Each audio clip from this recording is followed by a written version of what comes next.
Welcome to the Neuropreneur Rising podcast. I'm Polly Pollock, marketing mentor and published author, and I help newly qualified and blossoming coaches with ADHD and ADHD go full-time in their business with marketing that fits their brain and without relying on social media. In these episodes, you'll learn how to turn your coaching skills into paying clients, build a business that works for your energy, and create simple, sustainable ways to market and sell without burning out. Let's get into it. All right, welcome back to the Neuropreneur Rising podcast. I've had way too much coffee today, but it's okay because it just be like that sometimes. So I want to get straight into today's episode. It's going to be a juicy one. We have a lot to get through. I think it's a good thing that I've had too much coffee because I am going to need it because I have a lot to talk about. So today, and this episode is really going to be centered around how you can get more clients actually without social media, and how actually posting less, ironically, is going to be the thing that will bring you in more clients because, spoiler alert, you're going to actually have time to focus on the higher leverage activities that are actually going to bring you in clients. Yay. Okay, good. And this is probably going to be fairly unpopular advice, but I'm going to break everything down so you can see my method behind why I feel so strongly about this, especially in 2026. And I'm going to be giving you some really, really practical ADHD-friendly visibility systems that I teach to my NFSA students. Okay, so I have so many spicy things to say just before we get into it, I think a lot of us in 2025, 2026, in the online world have been speaking about social media is just so draining. And, I wish I could come off social media, and our social media is just causing me so much stress in my business.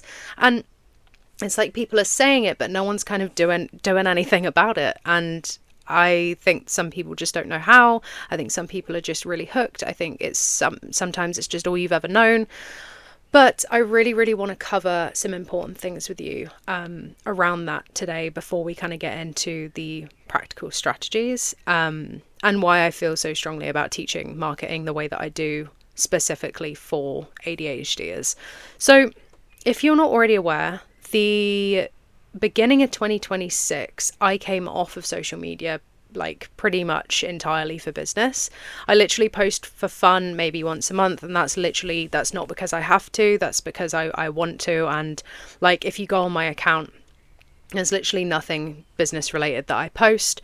I have a 3 grid that basically says here's how you can find me. I'm not on social media anymore. And then bar that, I literally just post pictures of me and my partner, and I was at Tractor Fest last weekend, which was so fun, so I posted a photo of that, but there's nothing serious on there.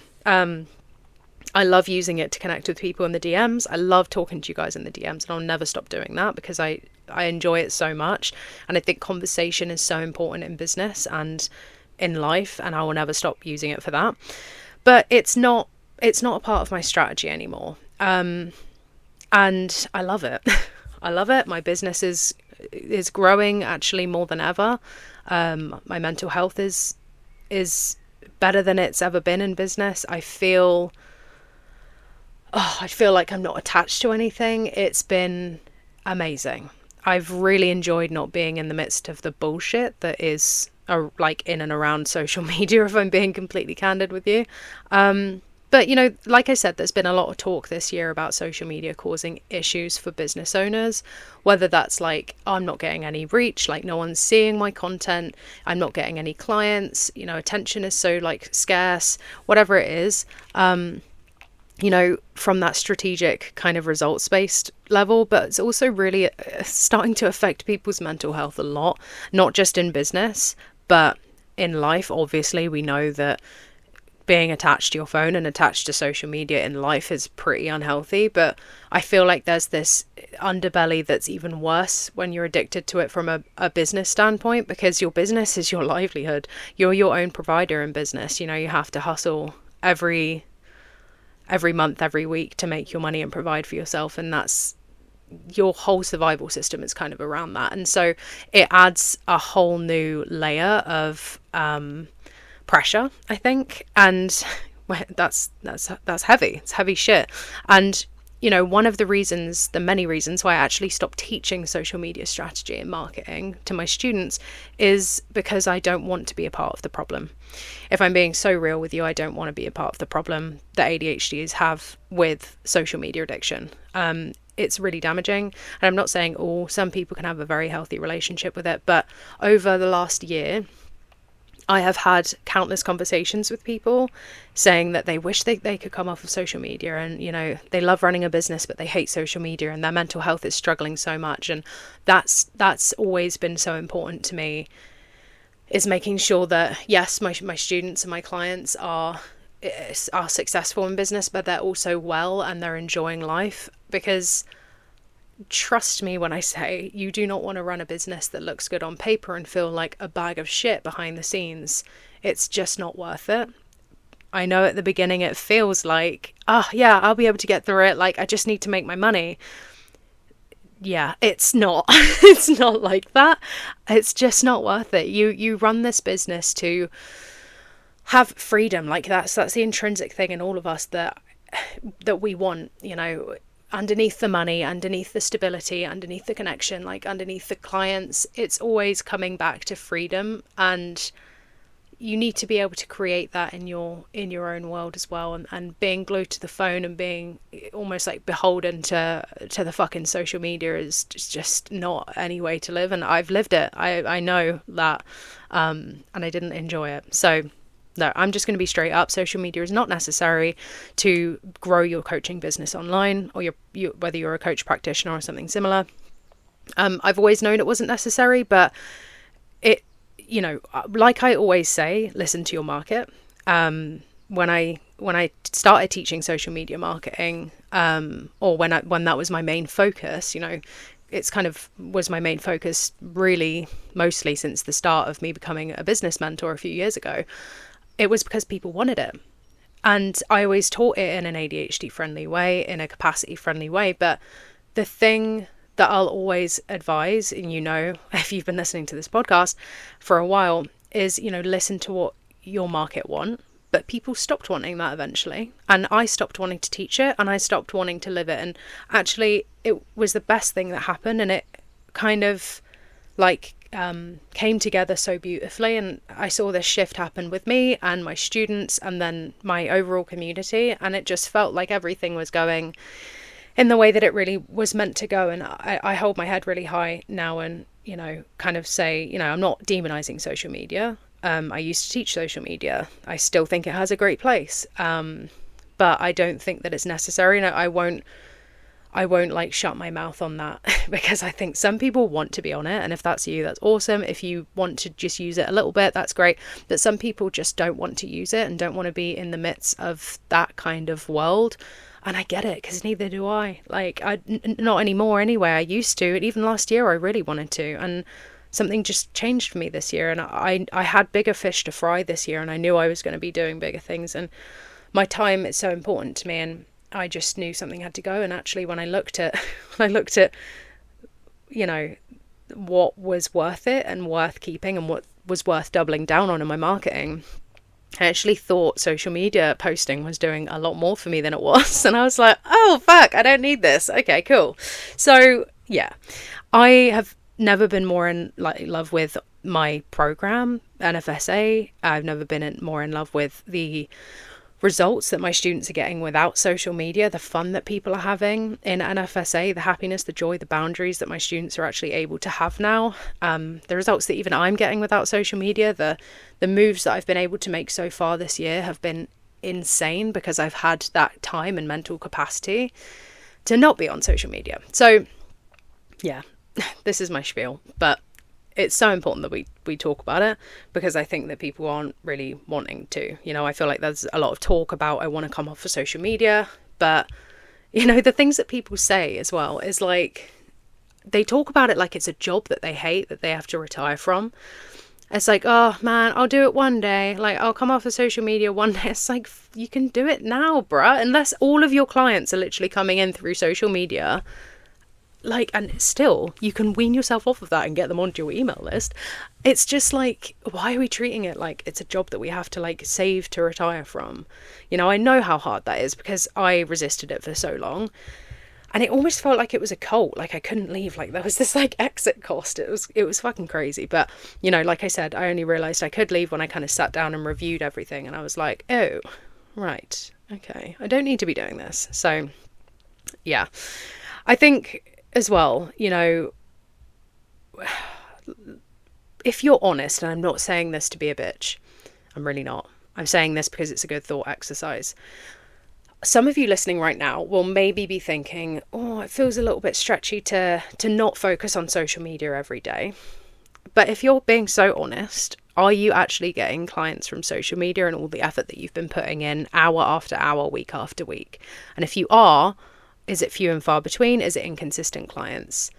You know, I know it feels really stretchy and really uncomfortable to not be doing the things that is popular and that everybody else is doing, but you need to look at your own results, you need to look at your own data, you need to look at your own happiness and what is actually going to light you up every day when you go to market your business.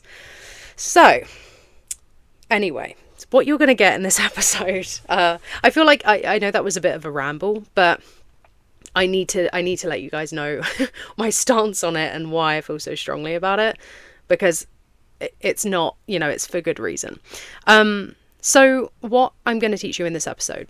So I'm going to teach you the sustainable visibility system that I tend to teach my NFSA students.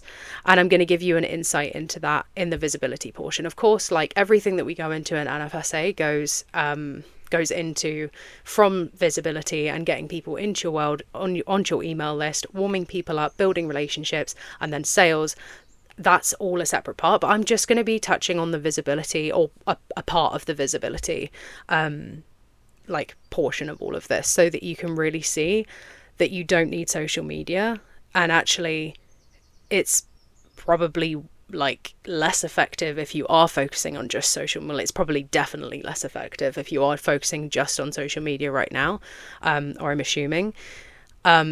And you can kind of see that you don't need that visibility, that social media dependency to get visible. So I'm going to be covering kind of 3 main points with you guys today. So point 1 is how you can actually still stay visible and findable online without social media. I'm going to be kind of busting some myths about that.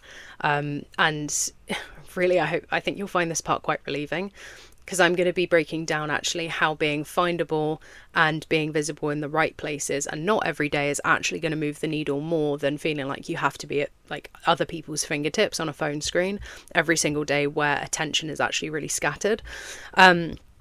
Then I'm going to actually be going into some really, really tangible alternative visibility channels. So this is outside of social media where you can start generating your leads from. And then point number 3 is going to be going into the consistency around all of this, and why consistency and visibility when you're not showing up every day is still so important, but it's not in the way that you think and probably struggle with right now, which is like, I have to show up with the same energy every single day. I'm going to be teaching you and showing you how to build processes and flows that still actually make you way more productive than scattered energy that you are showing up with every day. But you are going to be doing, it's like less is more, less but more quality. So not every day, but still every week, and in flows that work for you and really feel a lot less resistant. Yeah, I don't know. You don't feel as much resistance to it, basically. All right, so let's get into the meat of the episode.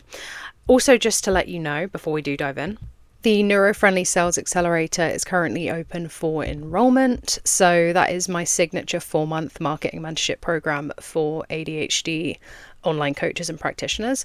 So I'm kind of whittling down the last places for Q2 and going into Q3 at the moment. So if you've been eyeing up the mentorship with me, now would be a really great time to inquire and move on that if it feels like a fit.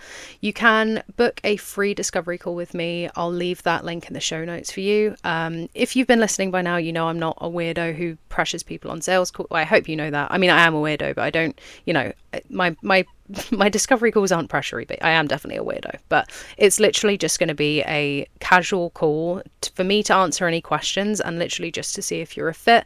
It's really just to see if it's a fit for you. And I can give you the right information to help you make the right decision. So if you are new and you haven't heard about the neurofriendly sales accelerator, I turned into Borat just then. What the fuck? The neurofriendly sales accelerator. Yes, my name is Borat. Oh my gosh, I love Borat. It's not good. It's very inappropriate. So it's my 4-month marketing mentorship program. It's my only program. It really is my baby. It's my soul's work. I freaking love it. I work with coaches and practitioners who are kind of early stage and are in the process of building that full-time income and getting those consistent clients in. So we go through niching, messaging, ideal client. We create or refine your signature offer, which is going to be the main place that you're leading people to. We look at your ADHD friendly visibility strategy without needing social media constantly. So kind of what we're going to be touching upon very briefly today. We work on growing and building and nurturing your email community as a central hub. I teach you everything you need to know about copywriting, and actually approaching email marketing from a place of, it feels like it's like an expression of you every time you go to write, but it also does the job of creating clients from your community and actually converting people into sales. Then we look at ethical, human-first sales, setting up your repeatable sales plan and process, and everything within that. I support you with the energy management, ADHD support side of things as well. So it is very, very high touch. You do get 2 one-to-one feedback days every single week from me, where I send you video feedback on anything that you've submitted that you're working on, and then you also get hot seat coaching in our weekly team calls. So although there is a community, everything you get support-wise from me is one-to-one. I work with you as the individual. You're never going to be like lost in a group or like trying to keep up or feeling like you've slipped behind, because it really is. It's me and you with the support, but you also have the lovely community there. And we have such an amazing group in at the moment as well. Everybody is just getting along like a house on fire. Everybody's so different but so similar, which is really, really beautiful. It tends to happen, but we do have an exceptionally exceptionally good vibe in there at the moment, if I do say so myself. So as I said, I will leave all of the links to book a discovery call with me and check out the details in the show notes. Okay, now we're going to dive in. So when I mention strategies that don't focus on social media for visibility and getting you in front of, the right people, making sure you've actually got leads coming in, you might be thinking something along the lines of, or you might not, who knows? Well, if not Instagram, then where? And that was the exact thing that I actually heard from an NFSA student before she came and joined this round. It was a very telling conversation, and this was a few months back. She is now, and she said those exact words, if not Instagram, then where? Like, I don't know. This is all I've ever known. And she actually started her business back along like I think it was even like pre-2020, or it might have been around that time. And she took a few years off. She came back into it, and it was just a different world, right? Totally different world. But it was all she'd ever known to a degree. And she's an NFSA now, and she's absolutely killing it with visibility opportunities. She's starting to see the traction. She's kind of started a few weeks ago, really, really hammering home in those visibility opportunities. And she was a little bit, I don't want to say, like, she was a little bit unsure. She was a little bit untrusting of the visibility opportunities themselves, because they were things that she had never tried before, right? And so she's seeing the traction now from, her work and her consistency that's paying off majorly now, and she's buzzing. We had literally yesterday was on our team call, and she was already celebrating, like, I've actually got people coming onto my email list. I can actually see that it's working now. I can see the subscribers coming in. I can see them coming into my world. I can see that first link in the chain coming together, because she was starting from scratch, and it doesn't feel like a pie in the sky thing anymore. And I think that ADHD brains especially, but just humans in general, our brains need evidence. And this is I always talk about this because I think sometimes in the business world, it's like, oh, you just have a limiting belief. And it's like, actually, you don't. Just the human brain sometimes needs evidence, and evidence creates confidence. And so before you see it, it's kind of like, what the fuck, is this even working? Like, and so she kind of felt like she trusted me, she trusted the process, but there was an element of like, I feel like I'm shooting in the dark here, and that's totally normal. But now she can see the traction, and she is literally pumped. we have this inside joke. She has this, she's probably listening right now because she listens to all of these episodes. Hey, I'm not going to mention names because, you know, confidentiality, but she's got this amazing golden retriever energy, as she calls it, and she's just powering through it. So I'm super proud. But anyway, it's that core kind of thing of like, if not Instagram, where, and I think it's that question that keeps people hooked to Instagram, even though they're not seeing results. And social media creates this false sense that, you know, I need to be visible all the time to remind people I exist. So like I said before, you shouldn't have to constantly remind people you exist. That's not marketing. That is literally like a one-way ticket to burnout, and that is not healthy for you. And, you know, just because you're visible, it doesn't mean you're having enough of an impact to actually convert people into clients and build trust. All right, quick pause here because I want to personally invite you to something I think you're going to love. It's called the Procrastination Station, very ADHD coded. Yes, I did that on purpose. And it's my free weekly drop-in mentorship space for coaches with ADHD and ADHD who are trying to turn their incredible expertise and passion to help people into actual clients, but feel a bit stuck when it comes to marketing, sales, and the consistency side of things. And look, if you are anything like I was when I started my first coaching business, I know that you don't need another PDF, checklist, or quick fix strategy that you are literally just going to download and forget about 5 minutes later. Because with brains like ours, what actually helps is real-time support while you're in it, not more general information to just store. So that's why I created this. Each week we focus on moving your business forward in a simple, grounded way without relying on social media overwhelm or strategies that don't fit how your brain works. Each week usually has a loose theme, but mostly it's a space where you can bring your burning questions or whatever you're currently stuck on in your marketing and get live support and mentorship from me whilst connecting with other amazing coaches. And if you're not sure what to focus on or what to bring, that's completely fine too. I will work my magic to help you get clear on what matters to you next without overcomplicating it. I will leave the link for you in the show notes if you want to join us for free every single week. I would really love to see you there. All right, let's get back to it. Impact actually comes from being in front of receptive audiences. People who are already primed to hear from you, people already in problem awareness mode. You shouldn't have to be, quote unquote, trying to stay relevant and trying to grab people's attention who they're not interested potentially, or they're not in a place where they need your work. I think that that's really, really challenging and I'm talking about our industry here, you know, coaches, practitioners, mentors, educators, that kind of thing. And so, you know, one meaningful interaction in the right room is completely outweighs like 1,000 or 10,000 scattered impressions on social media, hands down. Even if the room has 10 people in it, I promise you. You know, I've been in some very, very small guest workshop spaces before where there's been like 6 or 7 people there live, and one of them has just signed on as a client straight away. Or, you know, 2 of them in a room of 10 have been like, yeah, fuck it, I'm ready, because I've been, and this is what I'm going to come on to in a minute. I've been so laser focused with where the rooms that I'm getting into. And so this kind of attention myth is, I think we've lost the plot, thinking the attention is the game for, like I said, we're not influencers. We're not talking about businesses in general. I'm talking about our industry. You know, if attention really was the game, then likes and comments would convert into clients every time, but they don't, because attention isn't the entire game. Attention is not the entire game. You're not an influencer. You're running a coaching business. Like, if you think about it, how many times have you gotten a like or a comment or attention and it hasn't turned into clients? Because attention isn't the entire game. There's the whole trust process. And so these off social media opportunities that I'm going to kind of go into, that goes into the trust process a lot quicker. And that's why the sales happen. Starting to click? Make sense? I hope so. I hope I'm explaining this in a way that's like, oh yeah, I get it now.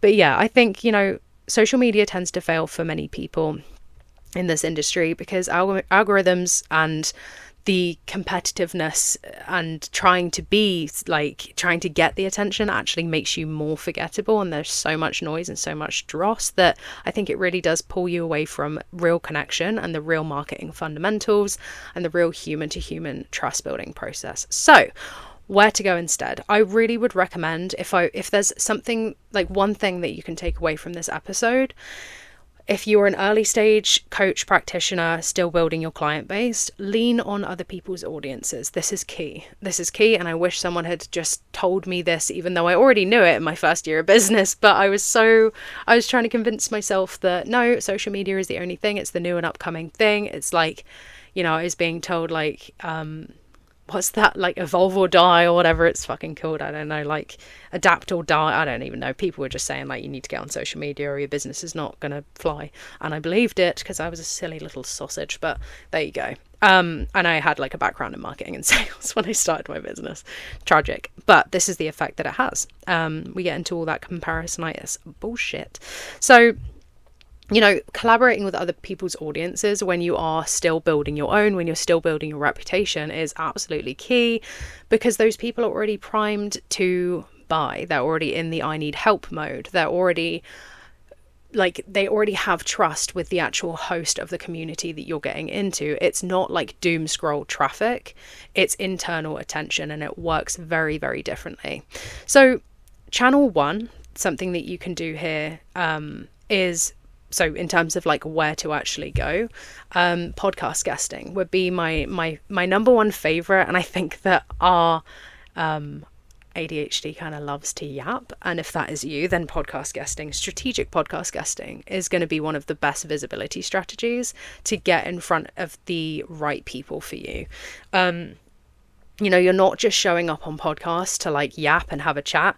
A lot of people, they just show up on random podcasts and they have a yap, and they're not really leading anywhere strategic from it, and then they're like, well, yeah, no, it kind of doesn't work for me. But so it's important to remember that all of this, what I'm like saying to you, it all needs to be from a place of like strategy and having a plan and being very, very intentional with where you're showing up. Otherwise it's just going to be an energy drain, because it's going to yield no results, which we don't want.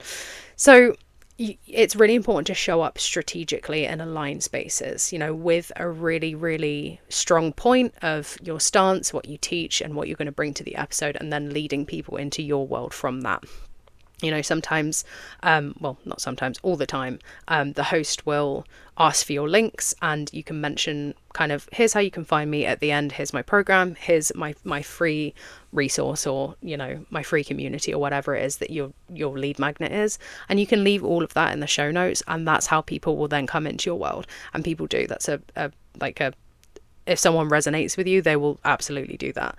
Then you build a relationship, you get them onto your email list, you start a conversation, you nurture, and if it's a fit, clients. It's actually relatively simple with podcast guesting, but the tricky part is knowing where to look and how to approach it, and making sure that it's not random.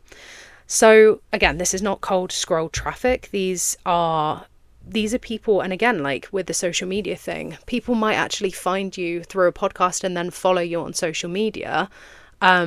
And that would be a great place to start reaching out to your new followers and just saying, hey, like, no weird sales shit. We don't cold sell.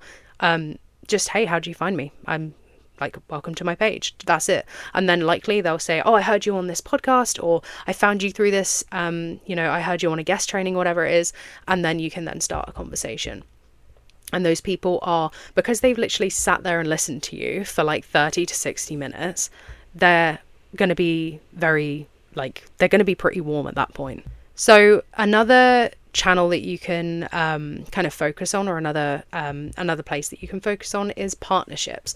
So partnerships sometimes come from doing guest teaching first. I'm going to come on to guest teaching in a minute, but essentially what I mean by partnerships is these are companies or other businesses that you're going to build relationships with, where you are the dedicated next step for their client base. So these relationships do take a while to bake in. This is not a quick thing. You really do need to actually prove that you're not some dick just basically saying, hey, like I'm going to give you nothing and you're just going to send people my way.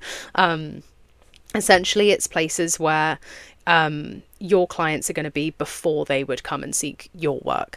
And so sometimes that would be, can I do a guest training or a guest expert workshop in your community or something along the lines of that? Or can I come in and do a talk? Again, totally depends on what kind of coaching business that you have, or, you know, what kind of business in general you have. But this works for a lot of people, but this is a slow burner, but I would absolutely recommend building those relationships with other businesses and companies. And so another channel, like I said, is guest teaching. So this is so effective, going and doing guest expert workshops in other people's communities. This isn't the same as kind of partnerships where you would be like a dedicated next step, but this is more like one-off guest teachings or semi-regular guest teachings. These are so powerful that you can go and bring your signature workshop into other people's communities, whether that's like you can do this with, you know, medium to kind of like bigger companies, or you can do this with other kind of solo business owners. Again, it's the tricky part here that people will struggle with, which is exactly, you know, what I help with in an FSA, to be totally candid, because it is so important to make sure you're in the right places. You know, the thing that people get thrown off with is not going in the right places, and it's really important that you be strategic with it, rather than like, this person's cool, like I'm gonna go and teach something in their guest like a guest teaching workshop in their community that has absolutely nothing to do with my niche. It's, you know, the wrong spaces mean wasted energy, and I really don't want that for you. So just be strategic with it. But, you know, people really get a taste of how you teach and coach. You probably are gonna have the chance to actually like answer questions and talk to people at the end of it. So it's a really, really great way to get visible and also warm those people up at the same time and invite them into your world after. So those are just a few channels. I'm not gonna, you know, I don't want to overwhelm you if this is all new. So we'll, you know, start there. That's just a few of my top ways that I like to suggest to my NFSA students. And funnily enough, it is actually a lot more enjoyable for like the majority of people, because you realize that you don't have to perform in order to get clients. You can actually just show up with your expertise and make sure you're really focusing it in the right way. But really, the marketing is so down to connection at that visibility stage that it feels a lot more natural. And my kind of broader point, like just going back to my broader point, early stage coaches really do need other people's audiences. Posting alone and trying to grow organically with literally no village around you is really hard. And I think that a lot of people kind of say, oh, I've been posting on Instagram for like a year and there's been nothing, or I've been trying to grow my YouTube channel for about like a year and I haven't gotten anything. And it's because like I said, we've lost the fucking plot, in my opinion. I really think that we have, and that's the hardest way to grow, and I really would not suggest doing that. Like if I go back to just, I know this is very different, but even back in the day when I was like way back in the day when I started my first in-person business, before I was even in the online world, I literally would not have grown my business without collaborations in the in-person world. And that's what you would expect in business, is to kind of link up with people and get in front of the right audiences that way.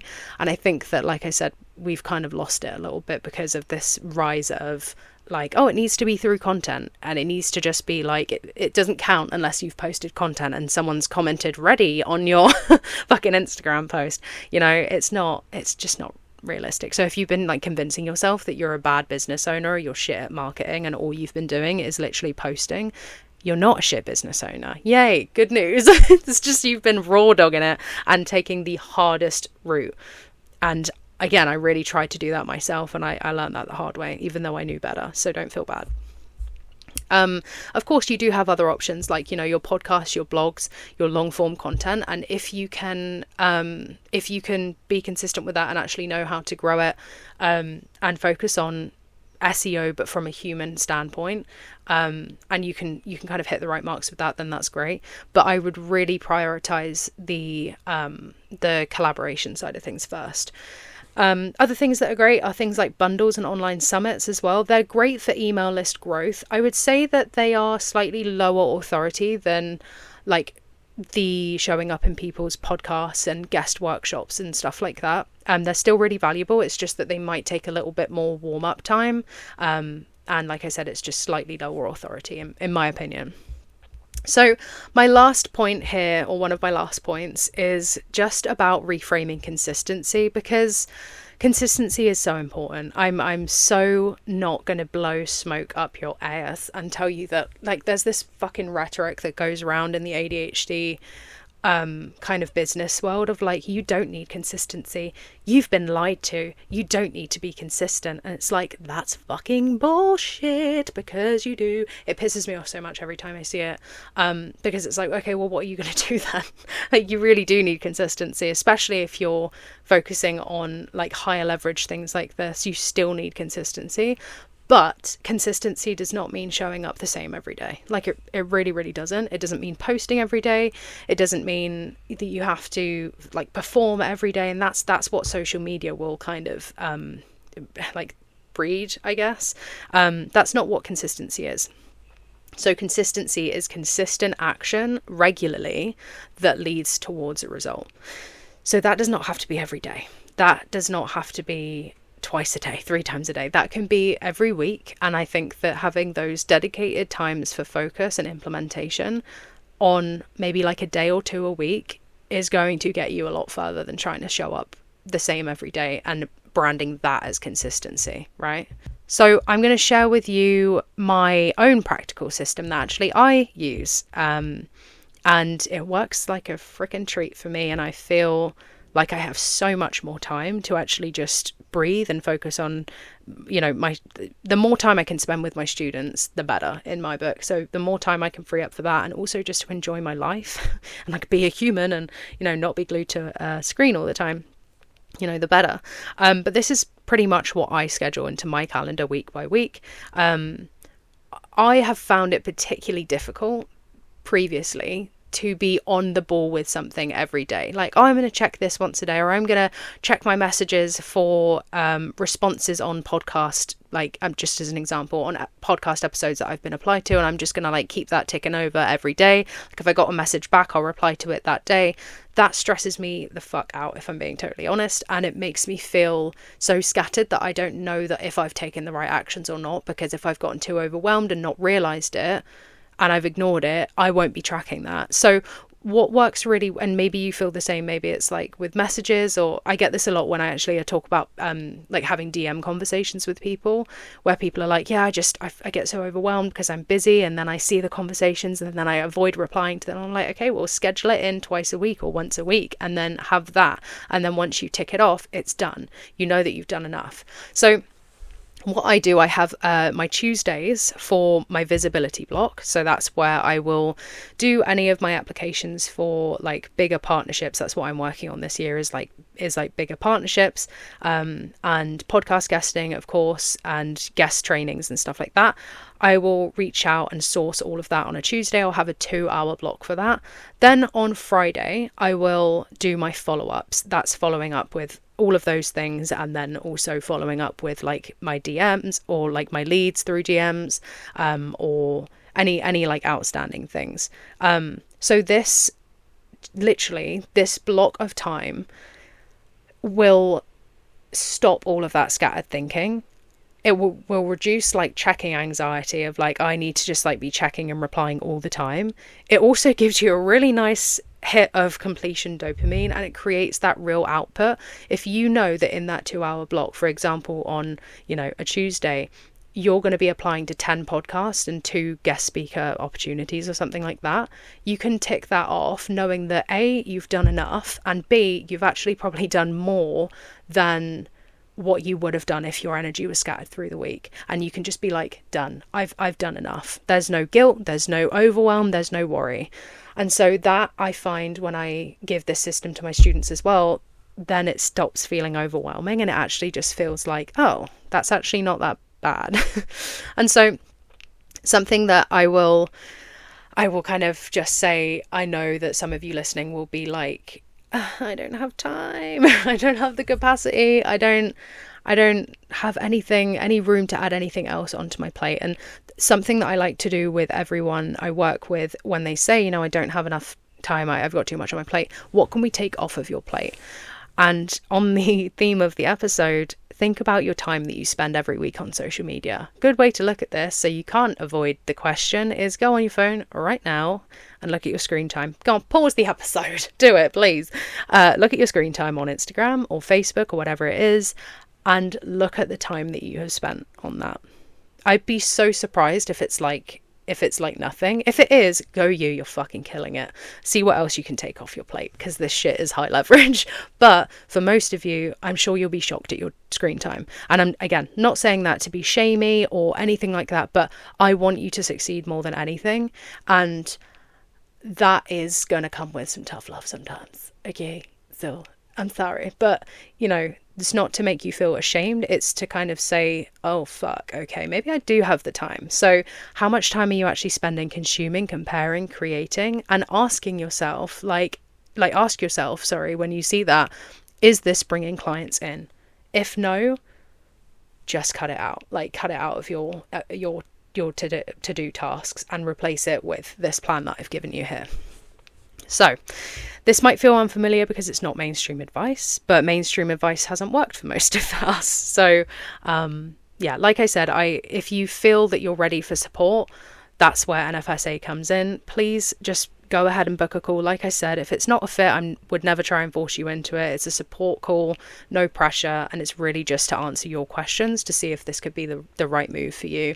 And like I explained, within NFSA, I help you implement everything. So it's not just okay, I know what to do now, but I'm not doing it. We work on implementing all of this together and bringing it into an entire marketing and sales process, and building you out a system. So, my God, I've been yapping at you guys for a long time. So I'm going to shut my mouth now, and I will see you next week. And also, just pop me over a message on Instagram if you loved this episode, if you found it really helpful. Chuck me an email, send me a message on the gram. Like I said, I'm still always there talking to you guys, and let me know. All right, peace. I will see you guys next week. Alright guys, that is a wrap for today, and if you loved this episode, I would be so grateful if you could leave a review and maybe even share it with a business buddy who you think would really get something from it too. It really does make a huge difference. The more reviews and shares, etc. that this podcast gets, the more it gets pushed out to other creative, brilliant, neurospicy business owners who really need to hear this stuff. And honestly, I just want more people like you to know that success does not have to look the way that we've been told it does. So the more you help me get this into the right hands, the better. And if you're ready to take things a step further and get some real support, just head to the description and you'll find the link to the Neuro-Friendly Sales Accelerator, which is my 4-month signature marketing coaching program for neurodivergent entrepreneurs. From there, you'll be able to book a free strategy call with me. We'll have a chat to see where you are and see if it's the right fit, and we will go from there. All right, see you in the next one.